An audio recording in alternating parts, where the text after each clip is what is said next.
お前らかかってこい。何行くぞ。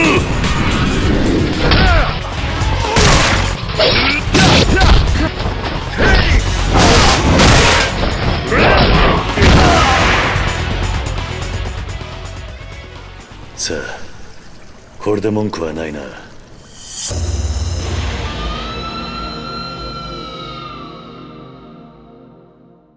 In preparation for Yakuza 6, and also as a part of the 10th anniversary of the series, Sega made Yakuza Kiwami, a remake of the very first game in the series. A remake that is actually very welcome, as most people don't own PlayStation 2s anymore, and the fighting system of the first game is the most outdated one as well. An overhaul was certainly in order. Yakuza Kiwami isn't exactly built from the ground up though. It's quite clearly built over the base of Yakuza 0, with Kamurocho looking almost the same, except for the Millennium Tower of course, and other small places that weren't in 0 due to the timeline. The three fighting styles are also lifted from 0. The Shinpira, Rush and Destruction styles are all back. However, this time you don't level up with money. Instead you get experience, and put them into the three categories Spirit, Technique and Body, just like in the original. Unlike the original however, they're represented by the round sphere grid looking setup again, instead of simple bars, which is fine by me. You might be thinking then, what did they do with Kiryu's main fighting style, the one he fights with for the entirety of the original game? Well, they did do something with it. And it's this game's main new feature really, and it has both pros and cons. In the first scene with Majima in the beginning, instead of him just walking away after Kiryu stops him from stabbing the guy with his umbrella, Majima picks a fight with him. This leads to a fight with Majima that you cannot possibly win. But that's the point. Majima says that Kiryu got rusty after 10 years in prison, and he will take it upon himself to whip him back into shape, as well as have some fun while doing it. This leads to the Anywhere Majima system, where Majima will pop out literally from anywhere to fight Kiryu, after which you'll unlock a point on the grid for the Dragon of Dojima style. I like the story aspect of this. It is logical that Kiryu would be rusty after a decade in prison, and that he would need to reawaken the dragon within him and so on. And it's funny to see the variety of places Majima will turn up to attack you. However, it does get quite tiring to fight him over and over again. Personally, I never thought the boss battles were the most fun part of a Yakuza game. To me, it's always been the long battles, like the assault on the Todo Hospital in 3, or the Kamurocho Hills Gauntlet in 4. With this system, you need to carry plenty of health items with you at all times, and preferably weapons too, because like usual, Majima likes to bring a knife or a bat to the party. Strangely though, Majima disappears after 5 or 6 fights. I got an email from his boy Nishida about Majima going to the hostess club Shine and asking me to go get him. I thought, this means I'm going to go there and get him as the hostess and then fight him, like I saw in the trailer to the game. Well, it does, but not before you get past a regular girl apparently. I'm not sure if it's only one or all the girls at Shine before Majima will grace you with his presence, but this put a stop to the whole thing for me. Charming hostesses was never a hugely fun activity, and here it's made worse due to it all being in Japanese. So that was it for me and the Dragon of Dojima style. I didn't get to unlock more than a few attacks, and didn't make it to the point where I could gain heat either. So I had to spend the rest of the game with the main 3 styles. One thing they added to boss fights in general here is that when they're down on health they will fall to one knee and start to regain energy.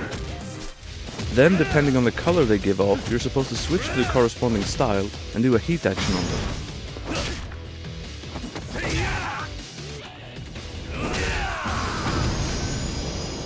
If you happen to be in heat mode at the time. But a lot of the time it doesn't work anyway, and is mostly annoying. The storyline is just as good as it was the first time around, and even though it plays out the same as before, I can tell that they revoiced all of the dialogue.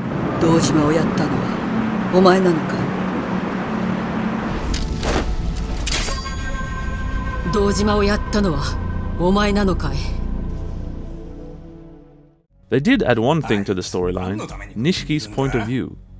We now get to see scenes of him between chapters, showing what he went through while Kiryu was in jail. I won't spoil it, but I will say that we still do not get to see his sister. They had the perfect opportunity here, but they still chose to cut around her, so to speak. I don't get it. One other small niggle that I have regarding the story this time is Remember in Yakuza 4 that they basically retconned Akiyama into the end of Yakuza 1 as the homeless man who picks up money raining down from the Millennium Tower? Well, here they had another perfect opportunity to follow up on that, and they don't take it. Nah, it's just some homeless dude. What the hell? Another thing on the subject of not taking opportunities, this remake still refers to Terada as the chairman of the Omi Alliance. Even though Yakuza 2 changed it to him being boss of his own family under the Omi, but not actual head of the Omi. They could have easily fixed that here, but they didn't. Alright, on to the miscellaneous stuff. The sub-stories, unlike the story, aren't completely redone. Instead they picked and chose, redoing some and scrapping others for totally new ones. I think this was a good idea. As I said, the town looks like it did in Zero mostly. There's still no gelateria. The underground wrestling thing was changed to mesking or something, which involves picking up cards and battling insect girls with big breasts in the same kind of game as the wrestling one in Zero. It's still only rock, paper, scissors and button mashing. The model car racing is still here, and in a nice show of continuity they made the guy who challenged you there in Zero actually age 10 years visibly. Kiryu doesn't age though, as we know. Karaoke also mixes old and new. Old favorites like Someday I Can Change Myself, very old favorites in the Carrot song from Yakuza Ishin, as well as a few new ones, including one that reminisces about Nishiki.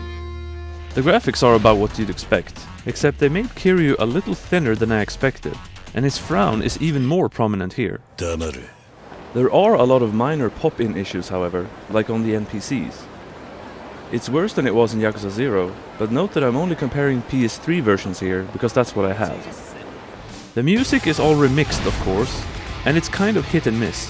Many songs are well done, but the ones that I was looking forward to the most are a bit too different for my personal taste.